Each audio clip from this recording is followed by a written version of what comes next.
Hello friends, मैं प्रीतम कुमार आप सबों का स्वागत करता हूं आपके अपने YouTube channel Siddhartha education point पर। जो भी व्यूवर्स पहली बार चैनल पे आए हैं वो चैनल को सब्सक्राइब कर लें ताकि आपको मैथ्स, इंग्लिश, जीके, पर्यावरण, बाल विकास और झारखंड जैसे विषयों का अच्छे से अच्छे वीडियोस और आपको अच्छे कंटेंट आप तक पहुंच सके। ओके दोस्तों, अब मैं वीडियो को शुरू करता हूं। तो पहला क्वेश्चन देखते हैं। पहला क्वेश्चन दिया गया है कि बी और ए का मान ज्ञात करें और इस तरह का आपको सवाल दिया गया है। 338 में 4ab को जोड़ा गया है और यहां पर लेके आया है A19 और आपका ऑप्शन दिया गया है। तो इसमें किस प्रकार से इसका ऑप्शन, क्या इसका आंसर हो सकता है, उसके लिए आपको इसको जोड़ के देखना पड़ेगा। 8 में क्या जोड़ा जाए कि 9 आ जाएगा, तो 8 में हमें 1 जोड़ना होगा तो यहां पर 9 हो जाएगा।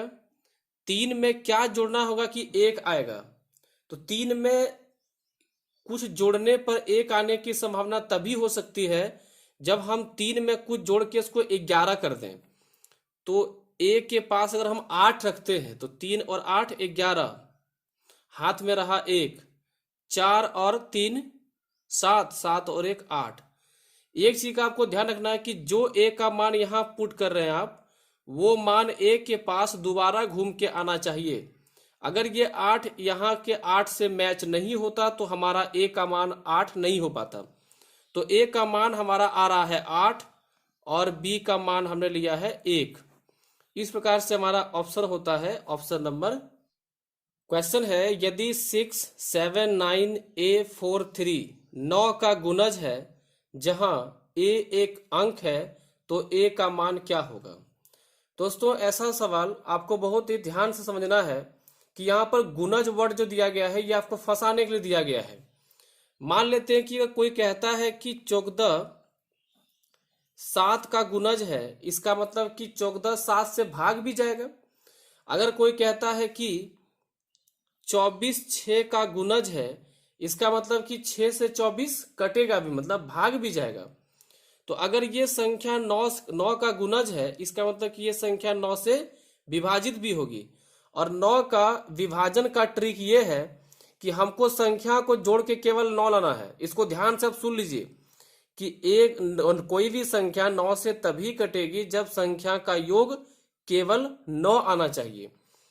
जोड़ते हैं, ये 9 तो 9 से कट ही जाएगा, 6 और 3 9 कट गया। अब देखिए 7 और 4 11, 11 तो 9 से कटेगी नहीं, तो 11 में क्या जोड़ दें कि 9 से कट जाए। तो 11 में अगर हम 7 जोड़ दें तो 11 और 7 कितना होता, 18, जो कि 9 से कट जाएगा। आपको ध्यान रखना है कि ए, यदि यहां कहा गया है कि ए एक अंक है तो आप ए का मान 10 से नीचे ले सकते हैं। कहां से, 0 से लेकर के 9 तक, क्योंकि अंकों का मान 0 से लेकर के 9 तक होता है। तो आपका उत्तर होगा ऑप्शन नंबर ए। आइए अब अगले प्रश्न पे चलते हैं। क्वेश्चन कहता है कि हमेशा दो प्राकृत संख्याओं का अंतर क्या है। पहला ऑप्शन एक पूर्णांक, दूसरा प्राकृत संख्या, तीसरा एक पूर्ण संख्या, चौथा ये सभी। तो इसके उत्तर तक पहुंचने के लिए आपको इसे सॉल्व करके देखना होगा। प्राकृत संख्या किसे कहते हैं, पहले उसे आप ध्यान से सुन लीजिए। गिनती के संख्या को ही प्राकृत संख्या कहते हैं। इसे अंग्रेजी में नेचुरल नंबर भी कहा जाता है। तो गिनती की संख्या कहां से होती है, एक से होती है। तो एक से लेकर कोई भी संख्या आप बोलेंगे वो सब क्या होगा, प्राकृत संख्या होगा। तो हम एक काम करते हैं, 1 और 2 ले लेते हैं। कोई प्राकृत संख्या ले सकते हैं हम लोग। तो दो प्राकृत संख्याओं का अंतर क्या होगा, अगर हम 1 में 2 घटाएंगे तो एक बार आएगा -1, और अगर हम 2 में 1 घटाएंगे तो एक बार आएगा 1। यानी कि अगर हम दो प्राकृत संख्याओं के बीच का अंतर निकालते हैं तो कहीं कहीं हमें प्लस भी मान मिलता है और कहीं कहीं हमें माइनस भी मान देखने को मिलता है। तो ये प्लस और माइनस दोनों तरह के अगर वैल्यूज आते हैं तो उसे हम पूर्णांक के रूप में कह सकते हैं कि वह एक पूर्णांक है। ठीक है, पूर्णांक को अंग्रेजी में हम लोग क्या बोलते हैं दोस्तों, इंटीजर बोलते हैं। इंटीजर। ठीक है, अगला प्रश्न है कि अंडर रूट 2 का दशमलव प्रसार होगा। पहला ऑप्शन है 1.41421, बी है गैर शांत अनावर्ती, और सी है गैर शांत आवर्ती, और डी है इनमें से कोई नहीं। गैर शांत अनावर्ती का मतलब आप ये कह सकते हैं कि एक तो शांत मतलब होता है कि रिपीट क्या कहते हैं, जो कि चलता हुआ रहे, 0.7777, ये क्या है, ये गैर शांत है, ये लगातार चल रहा है, रुकना नहीं है। अगर ये चलता जा रहा है तो इसे क्या कहेंगे हम लोग, गैर शांत। अनावर्ती मतलब होता है कि जो रिपीट नहीं होता हो, आवर्ती मतलब होता है रिपीट होना। तो आप देख रहे हैं कि एक के बाद अगर हम अंडर रूट 2 का मान आप निकालते हैं, कहीं कि आप देखते होंगे कि 1.414, अंडर रूट 2 का मान आप 1.414 देखते होंगे, लेकिन उसका अगर पूर्ण विभाजन किया जाए तो 1.41421 ऐसे करके वो हर बार बदलता जाएगा और वो रुकेगा नहीं। तो अगर ये रुक नहीं रहा है तो ये गैर शांत हो गया, और अगर हर बार एक ही मान नहीं आ रहा है तो वह अनावर्ती हो गया, मतलब रिपीट नहीं होना। या तो 4141 करके भी आता तो भी हम उसे आवर्ती कहते, लेकिन 41421 आ रहा है तो हम इसे अनावर्ती कहेंगे। तो अंडर रूट 2 एक गैर शांत अनावर्ती मान है। ठीक है, आइए अगले प्रश्न पे चलते हैं। परिमेय संख्या और अपरिमेय संख्या का योग है। पहला ऑप्शन अपरिमेय संख्या हो सकती है, दूसरा ऑप्शन परिमेय संख्या हो सकती है, तीसरा ऑप्शन हमेशा अपरिमेय संख्या होती है, और चौथा इनमें से कोई नहीं। देखिए, परिमेय संख्या किसे कहते हैं, इसे p/q रूप में हम लिख सकते हैं। तो क्या हम 5 को परिमेय संख्या कह सकते हैं? बिल्कुल कह सकते हैं, क्योंकि 5/1 इसे हम लिख सकते हैं p/q में। ठीक है, परिमेय वही होता है जिसके नीचे कुछ मान लिखा हो, p/q में हो और q का मान 0 नहीं हो। तो 4 भी इस प्रकार से परिमेय संख्या है। यानी जितने भी आप इंटीजर्स देखते हैं, जितने भी संख्या वो नेगेटिव में हो या पॉजिटिव में हो, वो सभी जो है परिमेय संख्या हो सकते हैं।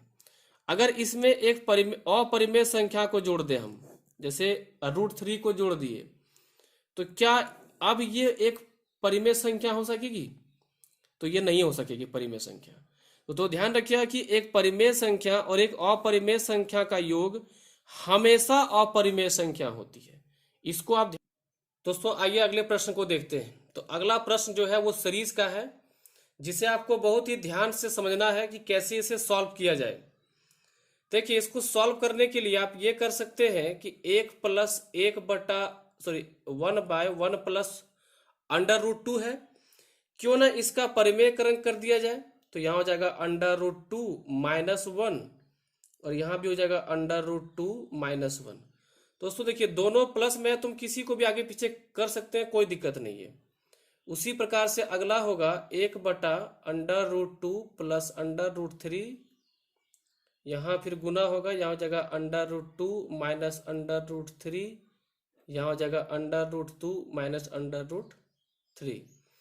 इस प्रकार से चलते हुए ये यहाँ पे आ जाएगा 1/√8 plus under root 9 into under root 8 minus under root 8 minus under root 9। आपको एक चीज ध्यान रखना कि जब आप परिमेयकरण करेंगे तो यहाँ के चिन्ह का उल्टा से आपको ऊपर नीचे गुना करना है। इन दोनों को जब आप गुना करेंगे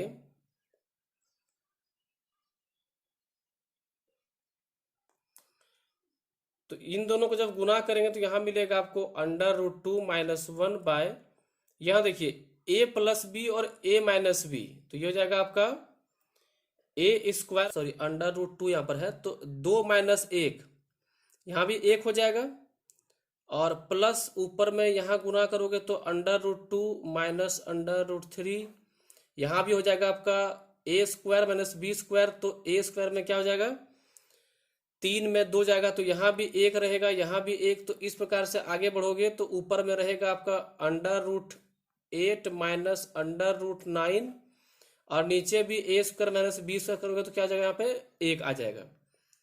तो जब आप ऐसे सॉल्व करोगे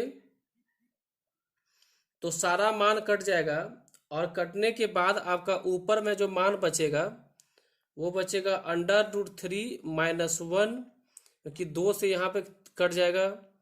ठीक है दोस्तों, और यहाँ पर कटते कटते आपको सिर्फ यहाँ पे तीन नहीं 9 बचेगा। सारा मान कटते हुए अंतिम का मान बच जाएगा।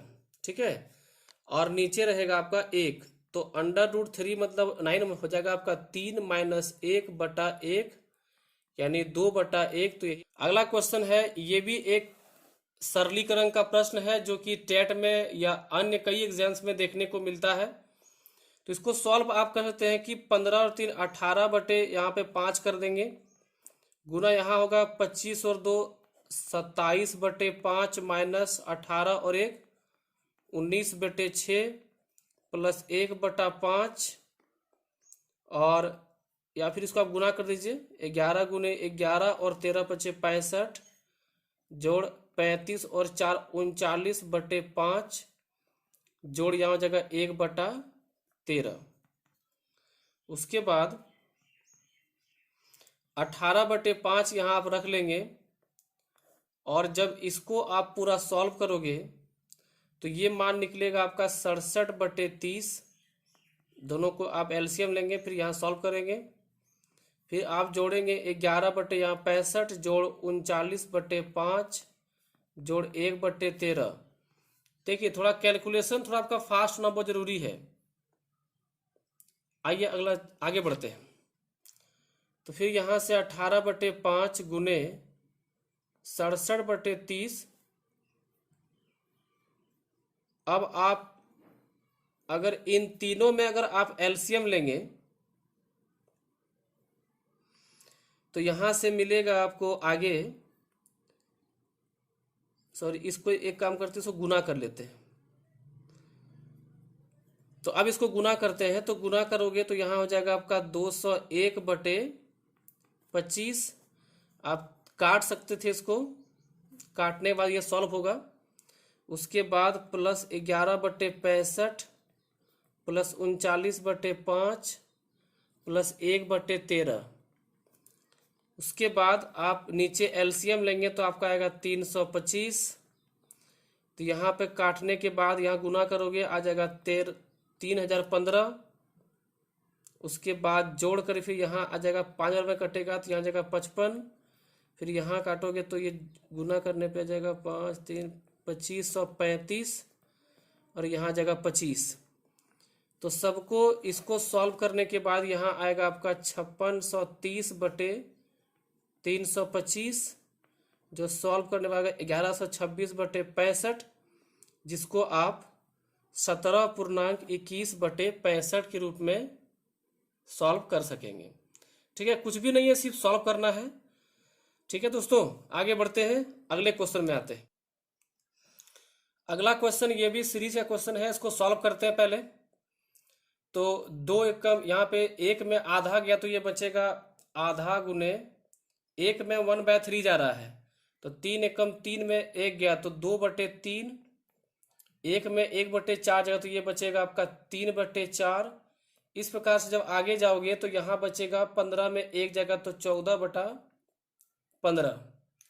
आपको बस ये ट्रिक याद रखना है कि अगर 1 में किसी भी भिन्न को घटाया जाए तो इन दोनों का अंतर लेना कितना है 3/4। अगर 1 में कोई भिन्न घट रहा है तो इन दोनों में अंतर कितना है 14 नीचे का मान 15, ताकि आप आसानी से सॉल्व कर सकें। तो ये यहाँ से कट जाएगा, ये यहाँ से कट जाएगा, ये कटते कटते ये 14 कट जाएगा, 15 बच जाएगा। तो यहाँ से आपका 1 रहेगा और यहाँ आ जाएगा आपका 15। यही आपका आंसर होगा इस क्वेश्चन का। तो आज का अंतिम सवाल है कि 0.76666 ये अनंत तक चला गया है, इसका मान बताना है। तो इसको सॉल्व करने के लिए आप एक चीज जानते होंगे कि अगर कोई मान लगातार रिपीट हो रहा है अनंत तक, उसके ऊपर हम बार लगा सकते हैं, जिसको आप रेकरिंग कहते हैं। तो अब इसको सॉल्व करने के लिए अगर एक अंक यहाँ पे रेकरिंग किया गया है, उस 0 पॉइंट में कोई मान दिया जाए, और अगर यदि एक अंक छोड़ के रेकरिंग किया गया हो तो पहले पूरा मान को लिख लीजिए, और जिस पर रेकरिंग किया गया है उसको पहले आप घटाइए, और नीचे एक पर रेकरिंग है तो एक 9 आएगा, और जितना अंक छोड़ दिया है उतना 0 आएगा। इसको आप बढ़िया से पॉज करके सुन लीजिएगा। उसके बाद 76 में गया 6 तो हो जाएगा यहाँ पर 70, और यहाँ हो जाएगा आपका 90। इसको काटने बाद आपका उत्तर आ जाएगा 7/9, जो कि आपका ऑप्शन नंबर ए में दिया गया है। ठीक है, उम्मीद है आपको क्वेश्चन समझ में आया होगा। तो आप इसको अच्छे से बनाइए और समझिए। कहीं कोई दिक्कत हो तो आप कमेंट करिए, और अच्छा लगे लाइक और शेयर दोस्तों जरूर करें। धन्यवाद।